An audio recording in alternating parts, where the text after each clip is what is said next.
তো বিএসএফদের থেকে বেশিক্ষণের সময় আমরা পাইনি, প্রায় 10 মিনিটের মতন আমরা সময় পেয়েছিলাম। Hey guys, it's your Sourav and again come back with another blog video. তো এই মুহূর্তে আমি রয়েছি ভারতবর্ষের শেষ রেলওয়ে স্টেশনে, যা আমাদের উত্তর দিনাজপুর ডিস্ট্রিক্টের মধ্যেই আছে। হ্যাঁ, তোমরা হয়তো টাইটেল আর থাম্বনেল থেকে বুঝেই গিয়েছো আমি কোন রেলওয়ে স্টেশনের কথা বলছি। রাধিকাপুর রেলওয়ে স্টেশন, ভারতবর্ষের শেষ রেলওয়ে স্টেশন। আপাতত ওই জায়গায় আছি, একটু পরে যাবো বর্ডারের ওই দিকে। পারমিশন নিতে লাগবে, পারমিশনের ফর্মালিটি আছে। ওই জায়গায় বিএসএফ পোস্টিং আছে ওই জায়গায়, কেননা বর্ডার এরিয়া। আর আছে সেই জায়গায় রাধিকাপুর বিরল চেকপোস্ট। আর তোমরা দেখতেই পাচ্ছ যে আকাশের অবস্থা কেমন, যার জন্য এখন এগোচ্ছি না, কেননা হাওয়া হচ্ছে, হালকা হালকা বৃষ্টি হচ্ছে। আগে দেখবো সিচুয়েশন কি দাঁড়ায়, পুরোপুরি বৃষ্টি হয় না হাওয়ায় মেঘ চলে যায়। তার জন্য আপাতত টিন শিটের নিচে বসে থাকবো, তারপর বৃষ্টিটা একটু কমুক, তারপর তোমাদের সাথে ডাইরেক্ট বর্ডারে ওই জায়গায় গিয়ে তোমাদের সাথে দেখা হচ্ছে। প্রায় 20 মিনিটের মতন বৃষ্টি হয়ে মারাত্মক একটা ওয়েদার হয়ে গেছে, মানে ঠান্ডা ওয়েদার। বাড়ি থেকে বেরোনোর সময় যেই পরিমাণ রোদ খেয়েছিলাম, এই জায়গায় আসার পর পুরো ঠান্ডা হয়ে গেলাম মায়েরই। আর চলো যাওয়া যাক বর্ডারের দিকে। আর প্রথমত কথা যেটা বলেছিলাম, পারমিশন নিতে লাগবে। আর পেছনে আছে সেই ডিএমওটা, এখনও ইঞ্জিন চালু আছে। আমার এই ট্রেনটাতেই আবার বিকেল 4টার দিকে ব্যাক করার কথা ছিল, কিন্তু আমি আর এই ট্রেনে যাচ্ছি না, যেতে হবে আমার ডাইরেক্টলি বাসে করে। আর আমাদের পাশেই দাঁড়িয়ে রয়েছে এই রাধিকাপুর কলকাতা এক্সপ্রেস, যা এই জায়গা থেকে ছাড়বে কয়টায় ঠিক টাইম ভালো মতন দেখিনি, কিন্তু নতুন এলএসবি করা হয়েছে রিসেন্ট, 1 বছরও মনে হয়নি এলএসবি করা হয়েছে যে। আর আপাতত আমি ট্র্যাক দিয়ে হাঁটছি, যেটা একদমই করা ঠিক না, কিন্তু হাঁটার কারণও আছে, কেননা এদিক দিয়ে আর কোনো ট্রেন আর আসবে না। ডিরেক্ট সামনে বর্ডার, আর তোমার বর্ডার ওই পাশে রয়েছে তোমার বিরল স্টেশন, মানে যেটা বাংলাদেশে আছে। আর চলো, জীবনে ফার্স্ট টাইমের জন্য সামনে থেকে বর্ডার দেখব, খুবই এক্সাইটেড আছি। আর তার থেকে বড় বিষয় হচ্ছে, যেহেতু এদিক দিয়ে মালগাড়ি পাস হয়, যেহেতু এটা একটা রেল স্টেশন, ওপর দিয়ে সামনে একটা বড় বর্ডার গেট দেওয়া, তো পারমিশন নেওয়ার একটা ব্যাপার আছে। অন্য সব বর্ডার হলে পারমিশন নেওয়ার কোনো প্রয়োজন ছিল না, কিন্তু এটার পারমিশন নিতেই হবে। এই জায়গায় একজন স্থানীয় লোককে জিজ্ঞাসা করলাম যে সামনে বর্ডারে একবারে পাশে মেন গেটটার সামনে আমাকে যেতে দেবে কি না। উনি বললো যে যেতে দেবে না, এখানে শুধু লোকাল লোকজনরা এই জায়গায় আসতে পারে। বললো যে বাইরের লোকেদের এই জায়গায় বর্ডারের পাশে যেতে দেয় না, কিন্তু আমি ট্রাই করবো তাও তোমাদের সামনের থেকে দেখানোর জন্য। চলো যাওয়া যাক একবার বর্ডারের পাশে। আর তোমরা হয়তো দেখতেই পাচ্ছ যে বর্ডারের ফেন্সিং করা এই যে এই জায়গায়, যা ক্যামেরাতে অনেকটা ছোট দেখাচ্ছে। আর একদম ওই দিক দিয়ে বর্ডারের ফেন্সিং করা, আর চারদিক দিয়ে বড় বড় লাইট।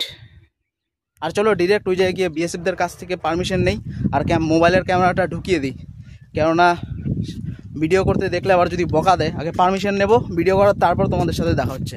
তো স্যারদের কাছ থেকে পারমিশন নিয়ে চলে আসলাম একবার বর্ডারের একবার কাছাকাছি। আর এই জায়গায় আমার মতন অনেক এসছে, যে এই জায়গায় দেখতে বর্ডার, বাংলাদেশ বর্ডার। হাই করে দাও সবাই।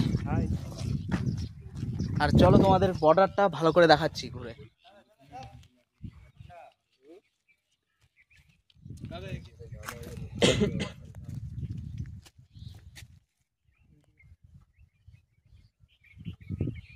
এই জায়গা তো কিছুক্ষণ এই জায়গায় থাকার পর চলো এবার একটু আশপাশ দিয়ে ঘুরে দেখি, আর আবার আসবো এই জায়গায় অনেক। আর চলো সামনে অনেকে দেখছি মাছ ধরছে, ওই জায়গায় মাছ ধরা দেখি।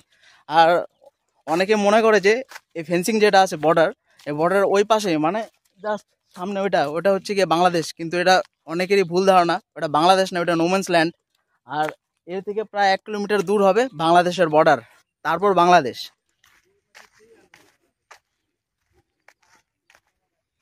তো সামনের দিকে যাচ্ছিলাম, তো পেছন থেকে ইউটিউবার বলে ডাকছে, মানে গিয়ে বলছে আমি ইউটিউবার বলে ডাকলো, আর বলছে ওই দিক থেকে চলে আসতে। তো বিএসএফদের থেকে বেশিক্ষণের সময় আমরা পাইনি, প্রায় 10 মিনিটের মতন আমরা সময় পেয়েছিলাম। তো আপাতত সময় হয়ে গেছে, তার জন্য আমরা বেরিয়ে যাচ্ছি। আর যারা এই দিককার আর লোকাল ছিল তারাও এই জায়গা থেকে বেরিয়ে যাচ্ছে। আর পেছনে যারা আছে তারা হচ্ছে রেল স্টাফ, তার জন্য ওদের পারমিশন দিয়েছে থাকার। আর চলো আর কি, স্টেশনে যাব, গিয়ে বসে তারপর 1:20 ট্রেন আছে, ওই ট্রেন ধরে চলে যাব। তো যতক্ষণের বিএসএফদের কাছ থেকে সময় পেয়েছি তা অনেকই দিয়েছে।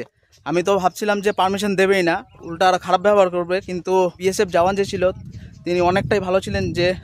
যখন বললাম আমি ভিডিও করতে এসেছি আর দূর থেকে এসেছি, তার জন্য একটু পারমিশন দিয়ে দিল আমায়। তো যাই হোক, যতক্ষণের জন্যই দেখলাম, ভালোই দেখলাম। তো চলো ডিরেক্ট যাওয়া যাক স্টেশনের ওপরে, ওই জায়গায় তোমাদের সাথে দেখা হচ্ছে। যদি আমি 15 আগস্টে আসতাম ভালো ছাড় পেতাম, মানে অনেকক্ষণ সময় পেতাম।